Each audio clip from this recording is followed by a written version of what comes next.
আমি বললাম, ভাইয়া তুমি আমার সাথে কি করছো? ভাইয়া বলল, সঙ্গীতা, তুই না আমার কাছ থেকে ভালোবাসা শিখতে চেয়েছিলে, এখন আমি তোকে ভালোবাসা শিখাচ্ছি। আজকে বাড়িতে কেউ নেই, শুধু তুই আর আমি।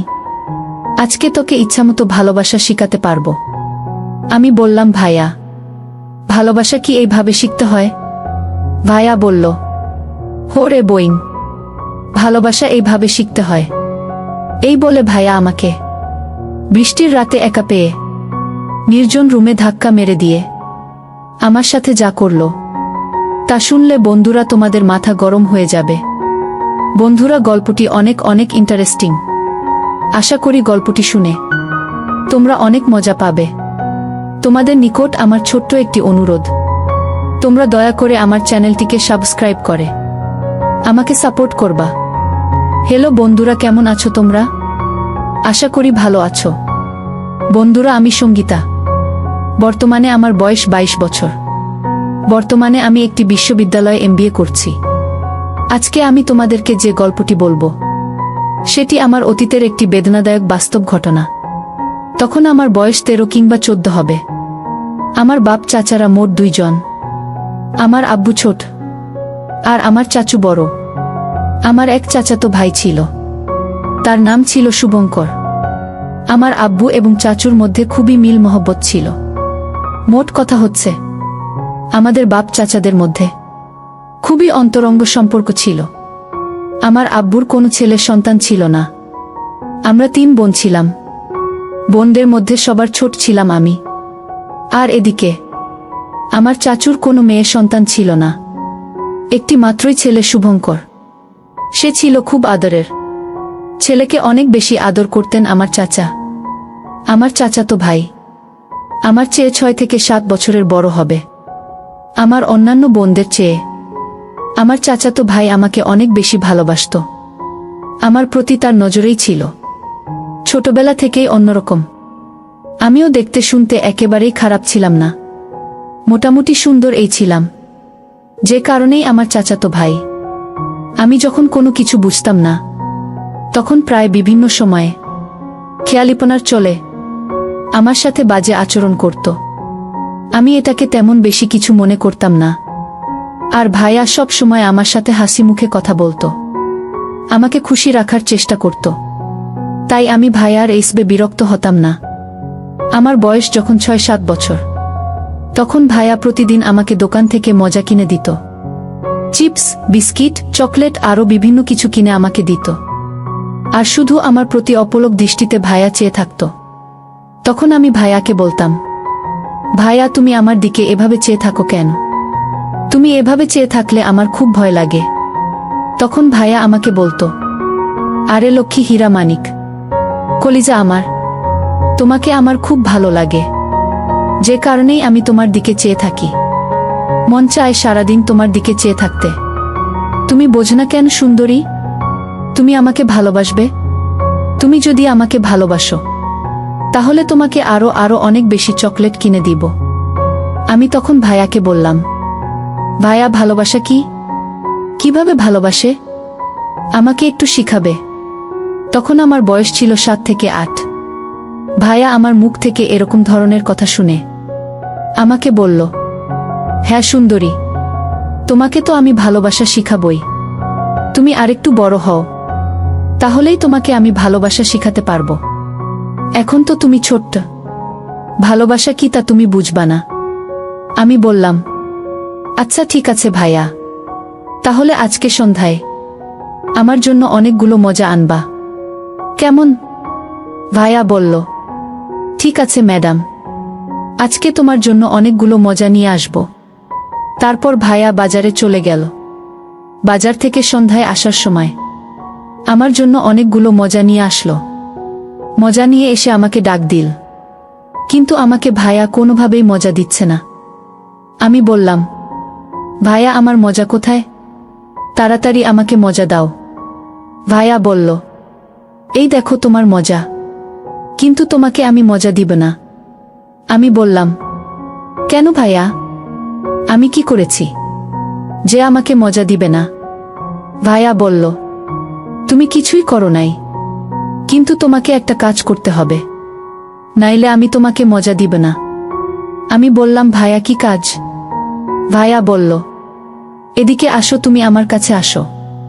কানে কানে বলি, ভাইয়ার হাতে মজার পুটলি দেখে তো আমার মন কোনোভাবেই মানছে না। আমি বললাম, ঠিক আছে ভাইয়া, আমি তোমার কাছে আসছি। তুমি আমাকে কানে কানে বল, কেন তুমি আমাকে মজা দিবা না? তুমি তো আমার জন্য মজাগুলো এনেছ, তাহলে এখন দিবা না কেন? তারপর আমি ভাইয়ার কাছে গেলাম। ভাই আমাকে কানে কানে বলল, ম্যাডাম, কিছু পেলে যে কিছু দিতে হয়। তুমি যদি আমাকে একটি জিনিস দাও, তাহলে আমি তোমাকে এই সবগুলো মজাই দিয়ে দিব। আমি বললাম, ভাইয়া কি জিনিস? কি দিলে তুমি আমাকে সবগুলো মজাই দিয়ে দিবে? ভাইয়া বলল, এই যে দেখো তোমার হাতের আংটি, এই আংটিটা যদি আমাকে দিয়ে দাও, তাহলে আমি তোমাকে সবগুলো মজাই দিয়ে দিব। আমি বললাম, আচ্ছা ঠিক আছে ভাইয়া, এই নাও আমার হাতের আংটি। তারপর ভাইয়া আমার হাতের আংটিটা নিয়ে আমাকে সবগুলো মজা দিয়ে দিল। আমি সবগুলো মজা অর্থাৎ চিপস, বিস্কিট, চকলেট আরও অনেকগুলো মজা নিয়ে নিলাম এবং সেগুলো খুব মজা করে খেলাম। এভাবেই চলছিল আমার জীবন, আমার পড়ালেখা। আস্তে আস্তে আমার বয়স বাড়তে লাগলো। আমার যখন 13 কিংবা 14 বছর বয়স, তখন ভাইয়া কেমন যেন অদ্ভুত নজরে আমার দিকে চেয়ে থাকত। আমাকেই বিভিন্ন জায়গায় ভাইয়া মোটরসাইকেল দিয়ে ঘুরতে নিয়ে যেত। মোটরসাইকেল দিয়ে যখন ঘুরতে নিয়ে যেত, তখন মাঝে মধ্যে হার্ট ব্রেক করত, আর এতে ভাইয়া অন্যরকম একটা অনুভূতিশীল করত। আমার তখন বাড়ন্ত বয়স, আমার সবেমাত্র ফুটতেছে। আমিও ভাইয়ার সাথে যখন ঘোরাঘুরি করতাম, আমারও খুব আনন্দ লাগত, খুব মজা পেতাম। বন্ধুরা, আমার চাচাতো ভাই শুভঙ্করকে আমি সত্যি অনেক ভালোবাসতাম। এটা শুধু ভাই হিসেবে, কিন্তু প্রেমিক বা অন্য কিছু হিসেবে না। যেহেতু আমাদের কোনো ভাই ছিল না, আমার চাচার একমাত্র ছেলে, মানে আমার আপন ভাইয়ের চাইতেও আরও অনেক বেশি ভালোবাসতাম তাকে। কিন্তু তার ভেতরে যে এরকম একটা শয়তানি মতলব ছিল, আমি তা কখনো বুঝে উঠতে পারি নাই। বন্ধুরা, তখন আমি ক্লাস 8ম শ্রেণীতে পড়ি, আর তখন ভাইয়া রাত্রে মাঝে মধ্যেই আমাকে অঙ্ক করাতে আসতো। একদিন আমাদের বাড়িতে কেউ ছিল না, বাড়িতে শুধু শুভঙ্কর ভাইয়া আর আমি ছিলাম। নানু বাড়িতে, মামা অসুস্থ ছিল বিধায় আমার আব্বু, আম্মু, আপু, চাচা, কাকু সবাই চলে গিয়েছিল। সেদিন আমার আম্মু, আব্বু, আপুরা এবং কাকা কাকিরা আসার ঠিক কিছুক্ষণ পূর্বেই এমনভাবে ঝড় বৃষ্টি শুরু হয়েছিল, যে কারণেই তারা সেদিন আর আসতে পারে নাই। ঝড় বৃষ্টির রাত, বাহিরে বিজলি চমকাচ্ছে, প্রচুর পরিমাণে বজ্রপাতের শব্দ শোনা যাচ্ছে। ভয়ে আমি খুব আতঙ্কিত হয়ে গেলাম। ঠিক এমন সময় ভাইয়া কোথায় থেকে যেন দৌড়ে এলো, এসে বলল, সঙ্গীতা, কাকা কাকিরা কি এখনো আসে নাই? আমি বললাম না। ভাইয়া বলল, ঠিক আছে, তাহলে আমি যাই। আমি বললাম, না ভাইয়া, তুমি কোথাও যেও না, আমার খুব ভয় করছে। দেখো না কিভাবে বিজলি চমকাচ্ছে, আর জোরে জোরে বজ্রপাতের শব্দ শোনা যাচ্ছে। বাড়িতে আমি একা, আমার খুব ভয় লাগছে ভাইয়া। ভাইয়া বলল, আচ্ছা ঠিক আছে, তাহলে আমি একটু ফ্রেশ হয়ে আসছি। আমি বললাম, আচ্ছা ঠিক আছে ভাইয়া, তুমি একটু তাড়াতাড়ি চলে এসো। আমি ভাইয়ার জন্য অপেক্ষা করতে লাগলাম। 4-5 মিনিট পরেই ভাইয়া আমার কাছে চলে আসলো। ভাইয়া এসেই আমাকে বলল, সঙ্গীতা, আজকে বাড়িতে কেউ নেই, শুধু তুমি আর আমি। আজকে তোমাকে আমি ভালোবাসা শিখাবো। তুমি বলেছিলে না আমাকে, ভাইয়া, আমাকে তুমি কি একটু ভালোবাসা শিখাবে? তখন তোমার বয়স খুব কম ছিল, যে কারণেই তোমাকে ভালোবাসা শিখাতে পারি নাই। আর এখন তুমি মোটামুটি 14-15 বছরের যুবতী, এখন তোমাকে ভালোবাসা শেখানো যাবে। তুমি বলেছিলে না সঙ্গীতা, ভালোবাসা কি? ভালোবাসা কেমন? ভালোবাসা কাকে বলে? ভালোবাসা কিভাবে হয়? আজকে সারা রাত আমি তোমাকে সেই ভালোবাসার ক্লাসেই করাবো সঙ্গীতা। তুমি কি আমার সাথে ভালোবাসার ক্লাস করতে আগ্রহী? সঙ্গীতা বলল, ভাইয়া, আমি তো তোমাকে অনেক দিন আগেই বলেছিলাম আমাকে একটু ভালোবাসা শেখাও না। আমার ভালোবাসা শিখতে খুবই শখ, খুবই আগ্রহ, কিন্তু তখন তো তুমি আমাকে শেখালে না, আর এখন বলছো তুমি আমাকে ভালোবাসা শিখাবে। আচ্ছা ঠিক আছে ভাইয়া, আমি তোমার কাছ থেকে আজকে ভালোবাসায় শিখব। ভাইয়া আমাকে বলল, সঙ্গীতা, তোমাকে যদি ভালোবাসা শিখতে হয় তাহলে তোমাকে যে একটা কঠিন পরীক্ষা দিতে হবে। তুমি কি সেই পরীক্ষাটা আমার সঙ্গে দিতে পারবে? সঙ্গীতা বলল, জি ভাইয়া, আমি অবশ্যই দিতে পারবো। তারপর ভাইয়া তার পকেট থেকে মোবাইলটা বের করে বলল, সঙ্গীতা, এই যে দেখো, তোমার ভালোবাসা শেখার প্রথম ক্লাস, প্রথম পর্ব। তোমাকে আমার মোবাইলে একটি ভিডিও দেখতে হবে। এই ভিডিওটিদের মধ্যে ভালোবাসার সূচনা পর্ব আছে। তুমি কি দেখতে আগ্রহী? আমি বললাম, জি ভাইয়া, আমি দেখতে আগ্রহী। তুমি আমাকে দেখাও কিভাবে ভালোবাসার সূচনা পর্বটা শুরু করতে হয়। তারপর ভাইয়ার মোবাইলে ভিডিওটা ওপেন করতেই আমার চোখ গেল ভাইয়ার মোবাইলের স্ক্রিনের উপর। ভিডিওটা দেখার সাথে সাথেই আমার গায়ের লোম একটা জারা মেরে উঠল, চোখগুলো বড় বড় হয়ে গেল এবং আমাকে মনে হল যেন আমার সমস্ত গায়ে বিদ্যুতের প্রবাহ বইছে, আর আমি কাঁপতে শুরু করলাম। আমি ভাইয়াকে বললাম, ভাইয়া, আমার এমন লাগছে কেন? আমার সারা গায়ে কাঁপুনি উঠছে কেন? ভাইয়া বলল, আরে সঙ্গীতা ম্যাডাম, এটা ভালোবাসার প্রথম ক্লাস।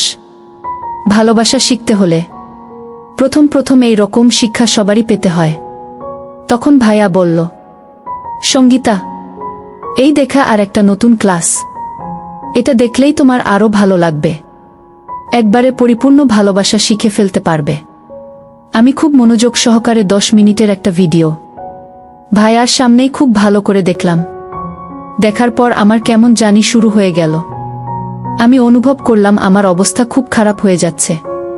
কোনো কিছু পাওয়ার আকাঙ্ক্ষায় আমি বিভোর হয়ে যাচ্ছি। তখন ভাইয়াকে আমি বললাম, ভাইয়া, আমি একটু ওয়াশরুম থেকে আসি। ভাইয়া বলল, না না সঙ্গীতা, ভালোবাসা শেখার সময় ওয়াশরুমে যাওয়া যায় না। আমি বুঝতে পারছি তোমার অনুভূতি। তুমি ভালোবাসার প্রথম পর্বে সবেমাত্র পারে রেখেছ। একটু পরেই ভালোবাসার পূর্ণরূপ দেখতে পারবে। তারপর ভাইয়া আমাকে আরেকটা ইন্টারেস্টিং ভিডিও আমার চোখের সামনে তুলে ধরল। ভিডিওটি দেখে আমার অবস্থা আরো খারাপ হতে শুরু হলো। ভিডিওটিতে এমন দুটি যুগল এমনভাবে তাদের কৌশল প্রদর্শন করছে, দেখে আমার চোখে মুখে যেন আকাঙ্ক্ষার জোয়ার বয়ে যাচ্ছে। ভিডিওটি দেখার সময় ভাইয়া আর আমি একসাথে মিলে দেখেছিলাম। এক মোবাইলে দেখেছিলাম। একটি হেডফোনের একটি স্পিকার আমার কানে ছিল, আরেকটি স্পিকার ভাইয়ার কানে ছিল। ভিডিওটি দেখে আমি যখন ভিন্ন কিছু সুখের আশায় চটপট করছিলাম, তখন ভাইয়া আমার সাথে হঠাৎ করে আচমকা এক অদ্ভুত আচরণ করা শুরু করল। আমি ভাইয়ার এই আচরণ দেখে হতবাক হয়ে গেলাম, কিন্তু বাধা দেওয়ার কোনো ইমেজ পেলাম না। আমার কাছে মনে হয়েছিল আমি যেন ভিন্ন কোনো সুখের স্বর্গে ভাসছিলাম। তারপর হঠাৎ আমার যেন হুঁশ ফিরে এলো। আমি দেখতে পেলাম ভাইয়া আমার সাথে খুব এলোপাতারি করছে। তারপর আমি ভাইয়াকে বললাম, ভাইয়া, তুমি আমার সাথে কি করছো? ভাইয়া বলল, সঙ্গীতা, তুই না আমার কাছ থেকে ভালোবাসা শিখতে চেয়েছিলে, এখন আমি তোকে ভালোবাসা শিখাচ্ছি। আমি বললাম, ভাইয়া, ভালোবাসা কি এইভাবে শিখতে হয়? ভাইয়া বলল, হোরে বইন, ভালোবাসা এইভাবেই শিখতে হয়। এই বলে ভাইয়া আমাকে বৃষ্টির রাতে একা পেয়ে নির্জন রুমে ধাক্কা মেরে ফেলে দিল। তারপর ভাইয়া এক ভয়ঙ্কর আচরণে মেতে উঠল। বন্ধুরা, ভাইয়ার এই রকম উষ্ণ আচরণে আস্তে আস্তে আমার অবস্থা আরো খারাপ হতে লাগল। এমনিতেই আমার বাড়ন্ত বয়স ছিল, আর তার মধ্যে এই রকম অপ্রত্যাশিত আচরণের মোহে আমি যেন অস্থির হয়ে যাচ্ছিলাম। তারপর বন্ধুরা, 2 থেকে 3টি ঘন্টা কেমন যেন এক স্বর্গীয় সুখের মাতণ্ডে হারিয়ে গিয়েছিলাম, ভিন্ন কোনো এক গ্রহে। সেদিনের পর থেকে বন্ধুরা, আমি আর ভাইয়ার ধারে কাছেও চাই না। সেদিন বুঝতে পেরেছিলাম ভাইয়ার মূল উদ্দেশ্যটা কি ছিল? ভাইয়া কিভাবে আমাকে ভালোবাসা শিখানোর চলে আমার কত বড়ই না ক্ষতি করে দিয়েছিল। সবকিছুর পরেও বন্ধুরা, এখন আমি একটা বিশ্ববিদ্যালয়ে পড়াশোনা করছি। চোখের মধ্যে অনেক স্বপ্ন, প্রতিষ্ঠিত হয়ে ভালো কিছু করব। কিন্তু তারপরেও আমাকে মাঝে মধ্যে অতীতের এই অপ্রত্যাশিত ঘটনাটি আমাকে ধুমড়ে মোচড়ে ছাই করে ফেলে। পরিশেষে আমি তোমাদেরকে বলবো বন্ধুরা, তোমাদের অথবা তোমাদের ছেলে মেয়েদের জীবনেও হয়তো এরকম ধরনের পরিস্থিতি ঘটতে পারে। তাই আমি তোমাদেরকে পরামর্শ দিব, সর্বদাই ছেলে মেয়েদেরকে নিজেদের হেফাজতে রাখবা। কারণ নিজের বাবা মা ছাড়া সন্তানের ভবিষ্যৎ সব জায়গায় প্রায় অনিশ্চিত। বন্ধুরা, আজকে এই পর্যন্তই। আবারও আসবো তোমাদের মধ্যে নতুন কোনো গল্প নিয়ে। গল্পটি যদি তোমাদের ভালো লাগে তাহলে একটি লাইক দাও। প্রতিদিন আমি তোমাদেরকে এই রকম ইন্টারেস্টিং একটা করে নতুন গল্প উপহার দিব। তাই তোমাদেরকে অনুরোধ করে বলছি, তোমরা যদি এই রকম ধরনের ইন্টারেস্টিং গল্প পেতে চাও তাহলে দয়া করে আমার চ্যানেলটি সাবস্ক্রাইব করো। অবশেষে তোমাদের সকলের সুস্বাস্থ্য কামনা করি। ভিডিওটি দেখার জন্য তোমাদের সকলকে অসংখ্য ধন্যবাদ।